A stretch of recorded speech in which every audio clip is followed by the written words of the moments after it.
Quem achou, diga amém.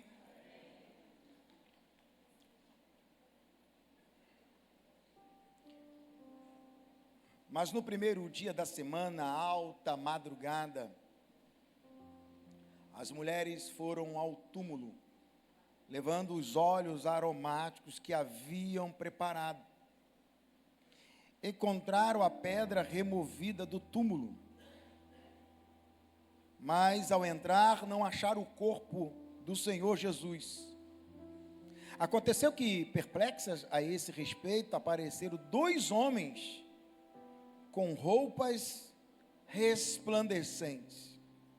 Estando elas com muito medo, baixando os olhos para o chão, e eles disseram: por que vocês estão procurando entre os mortos aquele que vive? Ele não está aqui, mas ressuscitou. Coloque a mão sobre o texto sagrado, vamos falar com Deus. Pai, a tua palavra, ela é fiel e ela é digna de toda aceitação. Fale conosco, Senhor, no nome de Jesus. Amém.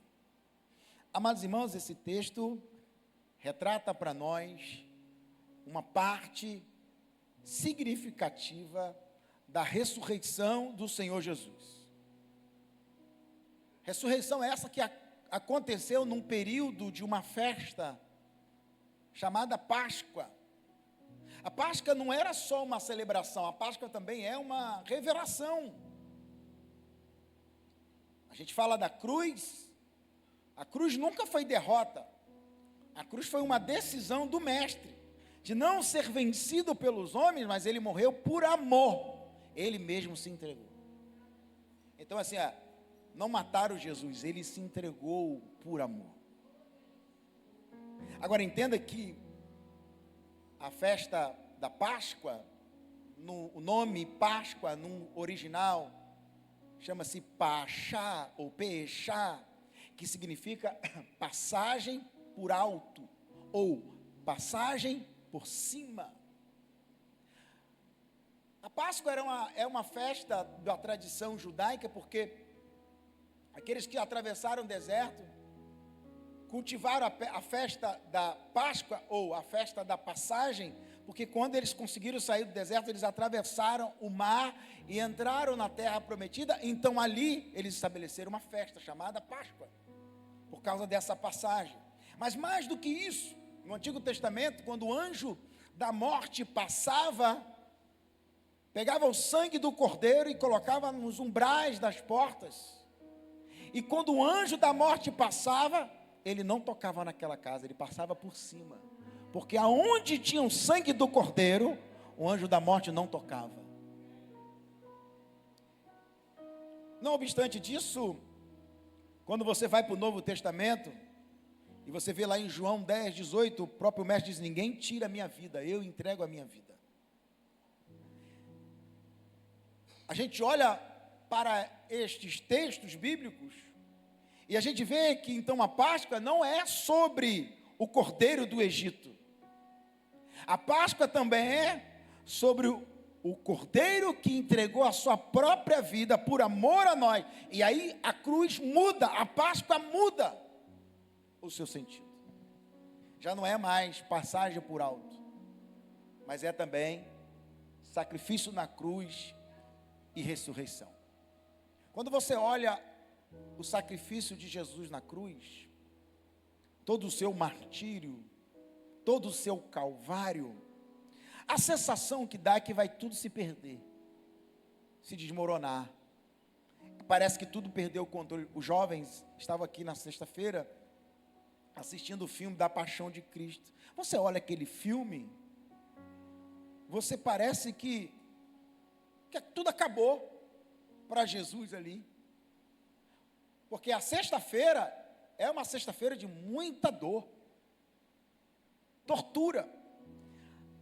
Hoje a gente usa a cruz como um símbolo de status, de poder. A gente usa a cruz como, eu sou crente, eu sou cristão. A cruz é linda, mas a cruz era um instrumento de tortura. Ela ganhou um novo significado, um ressignificado depois da morte de Cristo. Mas a cruz era um instrumento de tortura, de uma morte prolongada, lenta. Então o Império Romano entendia o seguinte: nós temos que criar uma ferramenta para fazer a pessoa morrer, mas morrer com alto sofrimento. Era a cruz. Se colocava muitas cruzes na meio do caminho, para que as pessoas, quando passassem pelas estradas, vejam as pessoas sendo torturadas, porque as pessoas eram crucificadas vivas. Então era um instrumento de tortura. Hoje a cruz não é um instrumento de tortura. Hoje a cruz é um símbolo de livramento, de liberdade, de ressurreição. E aí a sensação é que se perdeu o controle. Só que Jesus nunca perdeu o controle, ele sempre estava no comando. Ninguém tirou a vida de Jesus, ele mesmo entregou a sua vida. É aquele texto áureo de João 3,16. Porque Deus amou o mundo de tal maneira que deu o seu Filho unigênito, para que todo que nele crê não pereça, mas tenha a vida eterna.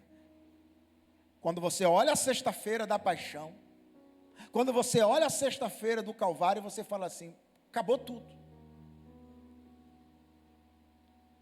A dor, sofrimento, caos. Mas o caos ainda é plano de Deus na nossa vida. Sexta-feira da paixão, a sexta-feira da crucificação é dor, mas todos nós temos uma sexta-feira. Todos nós temos um dia mau, dia difícil. O dia que você fala assim: parece que eu taquei pedra na cruz. Você já viu alguém falar isso? Aqui não, né? É aquele dia que tudo dá errado.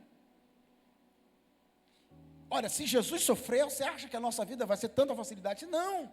Mas entenda que a entrega do Senhor é um ato de amor e não é um ato de fraqueza. Porque um amor verdadeiro sempre se expressa em entrega. Não existe amor sem entrega. Como que você sabe que uma pessoa se ama? Quando há uma entrega. Não existe o amor silencioso. Ah, fulano sabe que eu amo. Não sabe não. Tem que ter expressão. Tem que ter entrega. E Jesus expressa este amor. Não existe relacionamento com Deus sem uma entrega real. Por quê, pastor? Porque não foram os pregos que prenderam Jesus na cruz. O que prendeu Jesus na cruz foi o amor. Foi amor. Então a cruz não revela uma fraqueza.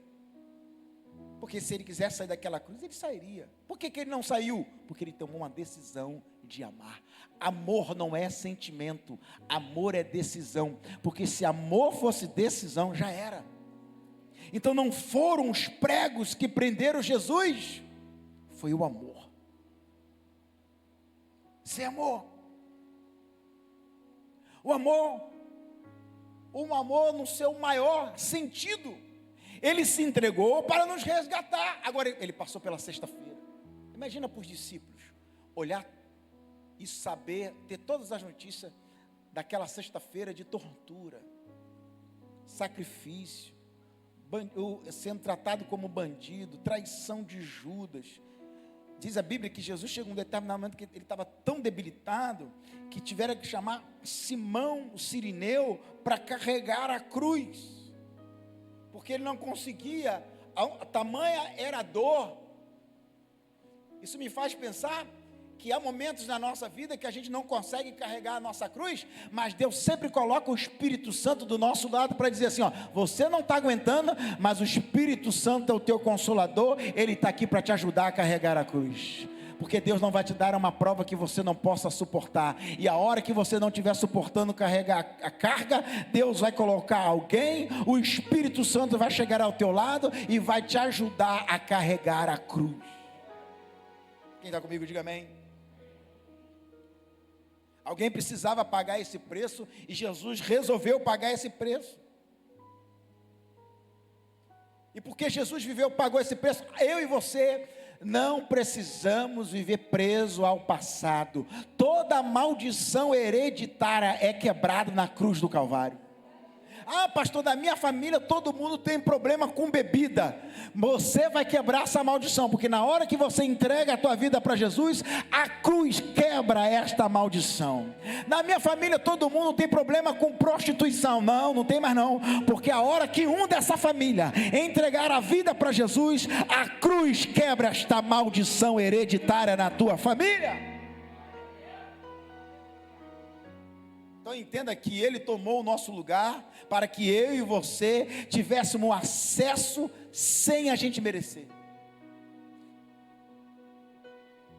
Na cruz, Ele carregou um peso que era meu, que era seu. Aí imagina a cena, os discípulos vendo, agora acabou para todo mundo, porque se pegaram Jesus, que tem todo o poder, a gente não vai sobrar nada.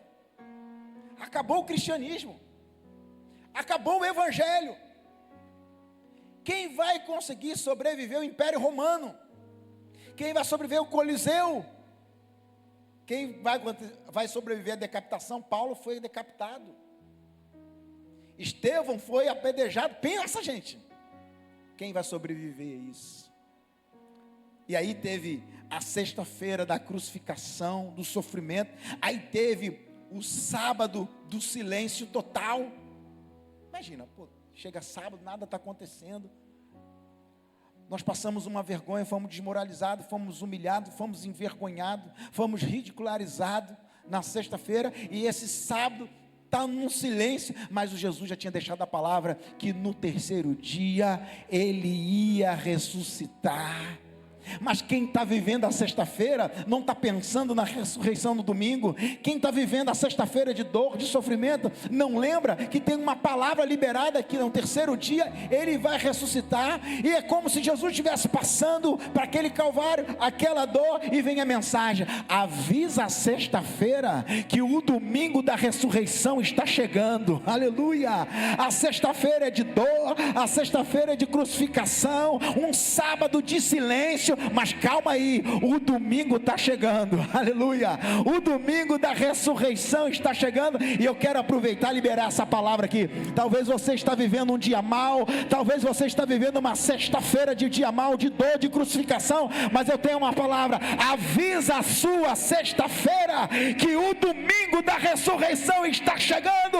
Nem tudo acabou, nem tudo foi finalizado. A última palavra é os céus que libera sobre a nossa vida. Tem o domingo da ressurreição.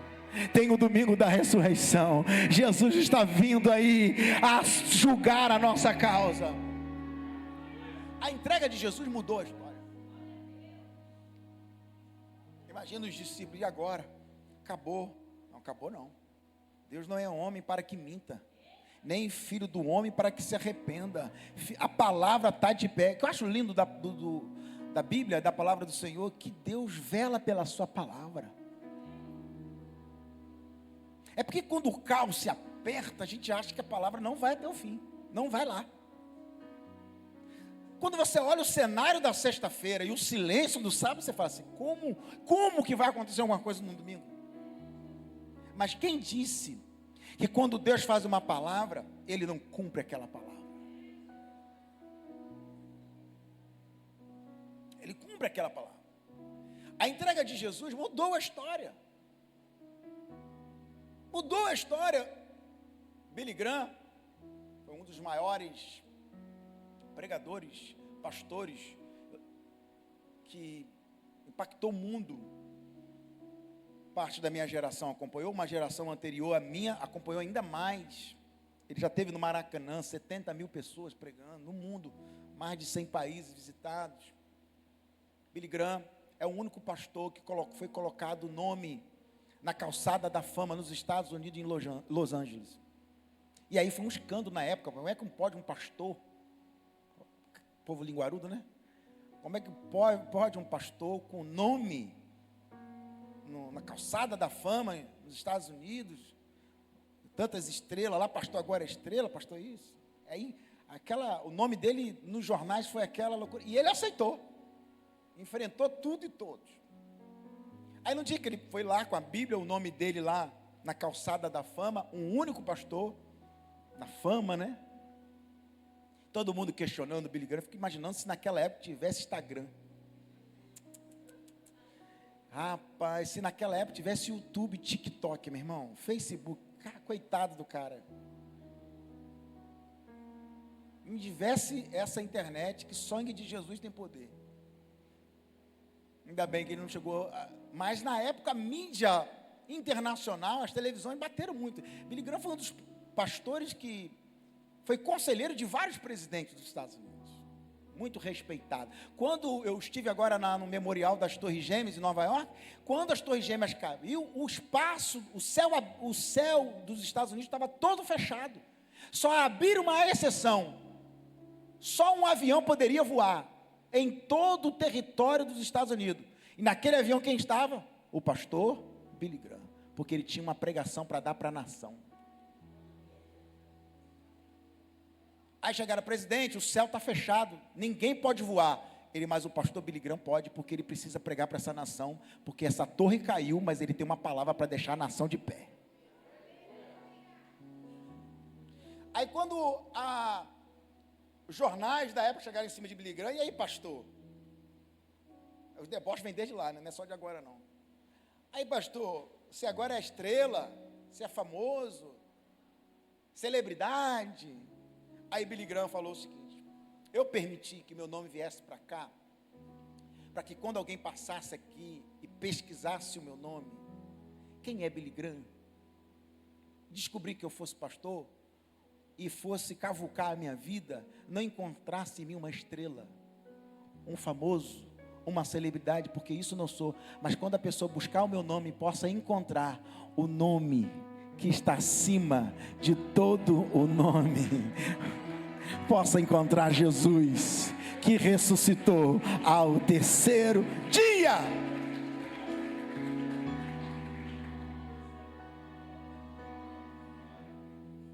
Todo mundo querendo ridicularizar ele, debochar dele, desmoralizar. Ele falou assim: não, Jesus é que importa. E Billy Graham tinha uma só pregação. A pregação dele era uma só. A pregação dele é uma só: se arrepende dos seus pecados, entregue a sua vida para Jesus, para você morar no céu. Ponto, só isso. Qualquer lugar que ele pregava, ele só pregava isso: arrepende dos seus pecados. Que está faltando hoje em muito evangelista, está faltando muito hoje pastor falar um negócio desse. Que hoje é só autoajuda, só você é lindo, você é maravilhoso, você vai dar certo, você é o ponto fraco de Deus, você é tão maravilhoso, que se apertar o cara sai da igreja. Tem que bajular tanto para o cara ficar na igreja. Esse evangelho não existe. Olha o evangelho que Billy Graham pegar: arrependa dos seus pecados e entrega a sua vida para Jesus, para você morar no céu. Entenda que quando ele fala isso, ele está falando do Jesus ressurreto, aquele que ressuscitou ao terceiro dia, que ele entendia que Jesus entregou para mudar a nossa história. Então, um encontro real com Jesus, ele transforma a gente completamente. Se a gente não mudou completamente, é porque algo precisa ser corrigido nesse encontro com Ele. Se nada mudou na nossa vida, quando a gente entregou a nossa vida a Ele, é porque o nosso entendimento da cruz não está correto. Porque quando a gente entende a cruz, a nossa vida muda. Se nada mudou, ainda falta entendimento sobre a cruz. Eu preciso entender mais sobre a cruz. Não existe evangelho sem cruz. Desculpa te decepcionar nesta noite. Eu sei que você queria estar pulando aqui, dando glória a Deus, eu falando que você vai ter chave de carro, prosperidade, a porta vai se abrir. Deus pode fazer isso tudo? Pode, mas não existe evangelho sem cruz. Não existe evangelho sem renúncia. Não existe evangelho sem entrega. Não existe evangelho, negue a si mesmo, tome a tua cruz e siga-me. Não existe evangelho sem negar a si mesmo.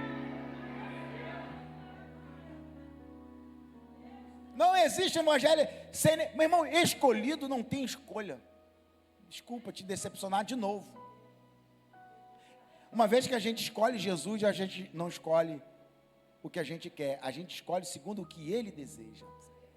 Você vai comprar um equipamento, um microfone, aí vem o manual do fabricante desse microfone, desse equipamento, qualquer coisa que você compra.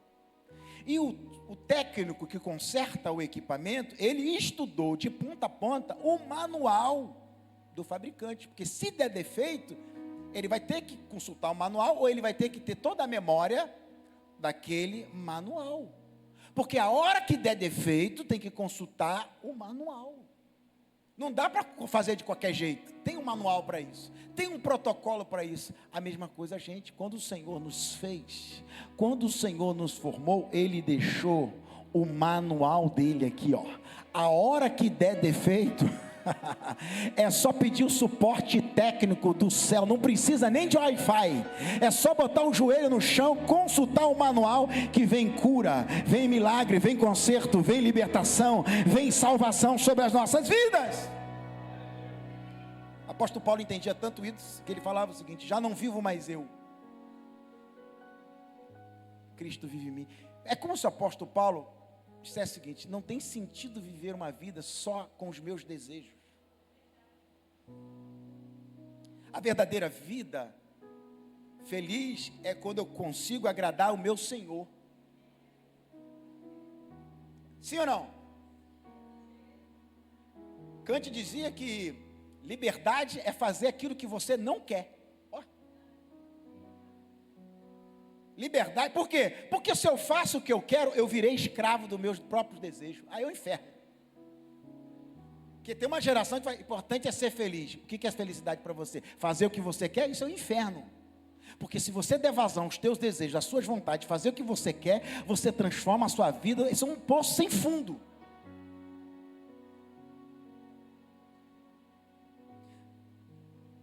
Começou o culto de doutrina, gente? Posso ir? Já está falando, hein? Então, quando eu faço o que eu quero, meu irmão, acabou. Isso não tem limite, é uma autodestruição total. Agora, quando eu falo assim, eu não quero fazer o que eu quero, já não vivo mais eu, mas eu quero fazer o que Cristo quer que eu faça, eu estou verdadeiramente livre. Psicologicamente falando, que é a minha área também, quando você, e a psicologia tem avançado, a neurociência tem avançado, é o seguinte, que a criança e adolescente, mesmo reclamando dos limites, eles clamam por limite. Porque toda vez onde tem limite, significa que está tendo cuidado. Toda vez que está tendo limite, significa que tem alguém que protege, tem alguém que ama. Aonde não tem limite, a sensação é: ninguém me ama porque eu posso fazer o que eu quero. Ninguém me ama porque não tem limite. Ninguém me ama porque eu posso. Mas a Bíblia diz que o pai corrige o filho a qual ele ama. Então, quando Deus impõe limite na tua palavra, não é punição. Quando Deus impõe limite na tua palavra para as nossas vidas, dizendo assim: eu te amo tanto que eu não quero entregar você para você mesmo. Eu te amo tanto que eu não quero entregar você para os seus próprios desejos. Eu quero que a minha palavra possa proteger você, cuidar de você, e você possa ter uma vida eterna na minha presença. Quem recebe essa palavra aqui? Quem adora o nome do Senhor aqui? Eu quero profetizar. Eu quero profetizar que nada fora da palavra de Deus vai chamar a tua atenção. Nada fora da palavra do Senhor vai te seduzir, porque você vai amar tanto a Deus, que você não vai olhar nem para um lado nem para o outro. Você vai olhar para a cruz. Você vai olhar para a cruz. Quem recebe essa palavra, levante a mão, reage, solte o seu glória. É a cruz de Cristo. É a Páscoa do Senhor. Quem está comigo, diga amém. Agora, quem entende sobre a entrega de Cristo, vive a sua própria entrega. Eu vou repetir, e eu preciso que você redobre a atenção aqui. Quem entende a entrega de Cristo, vive no seu próprio dia a dia a sua entrega para Ele. Não existe amor sem entrega. Qual é a prova que você sabe que a pessoa te ama? Quando ela entrega. A revelação sempre exige uma resposta. Não dá para receber tanto de Cristo e continuar uma vida sem compromisso. Eu vou repetir. Não dá para receber de Cristo e viver uma vida sem compromisso. Você conhece uma pessoa que quer ficar com você, mas não quer ter compromisso? Como é que você se sente quando alguém está interessado em você, mas não quer ter aliança com você?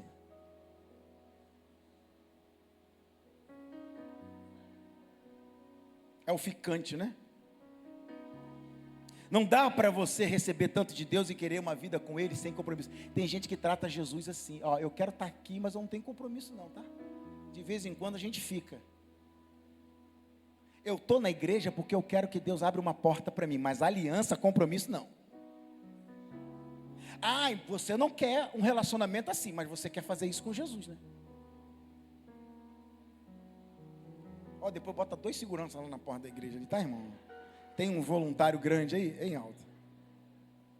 Porque se o Senhor, se Ele se entregou por inteiro, Ele não aceita a nossa vida pela metade.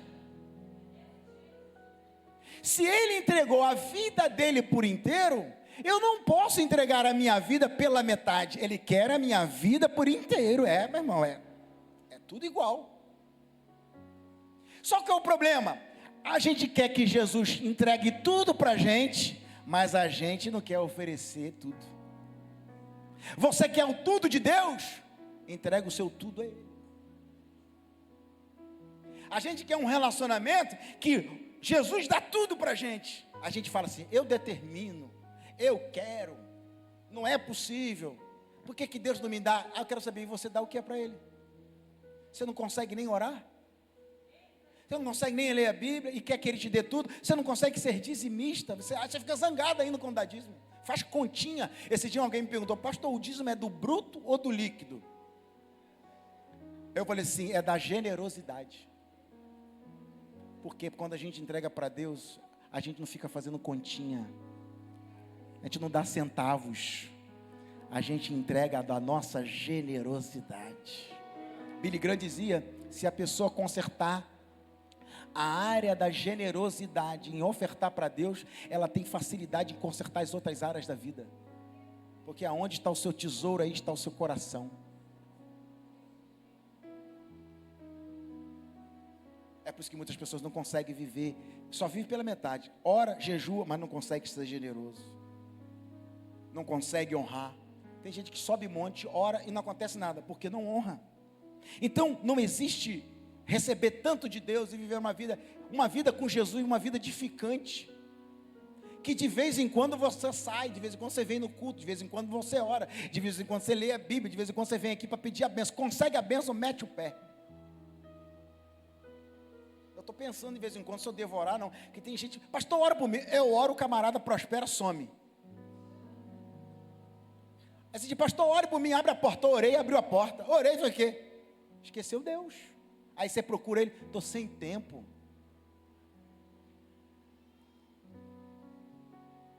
Eu estou sem tempo. Ou seja, que entrega é essa que Jesus nos entrega, se entrega por inteiro, mas a gente só quer entregar a metade. A metade do tempo, a metade da oração, a metade de tudo. Mas quem entendeu a cruz, não vive mais para si, vive para Ele. Não existe mais quando a gente entende a cruz e fala assim, eu quero. Não, eu quero o que o meu Senhor quer. É igual a criança. Você vai fazer o quê? Não sei, tem que ver com meu pai. E aí você quer fazer o quê? Não, tem que ver com a minha mãe. Porque tem uma autoridade acima. Vocês estão entendendo? Da mesma forma, gente, eu quero o quê? Eu quero o que Deus quer para a minha vida. Eu posso até, claro, expressar para Deus o meu desejo, eu posso expressar para Deus a minha vontade, tem problema, Senhor, eu quero isso, mas, como diz a oração do Pai Nosso, mas seja feita a tua vontade. A gente pode pedir o que a gente quiser, não tem problema nenhum, desde que aquilo que a gente está pedindo esteja submetido, porque Ele pode, a Bíblia diz que Deus responde todas as nossas orações. Sabe como que a gente entende esse versículo? Que Deus responde tudo que eu quero. Deus me dá, não é isso não. Significa que Deus dá resposta para as nossas orações, mas não significa que Ele vai dar tudo que a gente pede nas orações. A resposta pode ser o seguinte, não. Senhor, eu quero isso. Eu ouvi, sabe qual é a minha resposta? Não. Em alguns momentos, sim. Em outros momentos, eu sei, eu te garanto que Deus tem uma resposta, mas nem sempre a resposta é o que a gente quer, mas é o que a gente precisa. A cruz não é um lugar para você sentir pena, é um lugar para você entender que ali o poder foi manifestado. Enquanto cravava as mãos dele, ele estava pensando na nossa redenção. Enquanto zombavam dele, ele estava pagando o preço da nossa liberdade. Páscoa é isso. É ressurreição. Se ele ressurgiu, a gente vai ressurgir junto. Eu não sei que momento você está vivendo. Talvez você esteja vivendo a sexta-feira de dor, de sacrifício, de luta, mas eu tenho uma notícia para você. Avisa para a sua sexta-feira que o domingo está chegando da ressurreição. A pedra será removida. E quando você chegar lá, cadê Jesus morto? Não está morto não, você está procurando ele no lugar errado. Não tem que procurar aquele que vive entre os mortos. Quantos receberam essa palavra aqui hoje? Receba essa palavra no seu coração. Nós vamos orar. Se você puder, hoje a Santa Ceia, eu vou pedir para nós vamos nos ajoelhar para consagrar os elementos da ceia.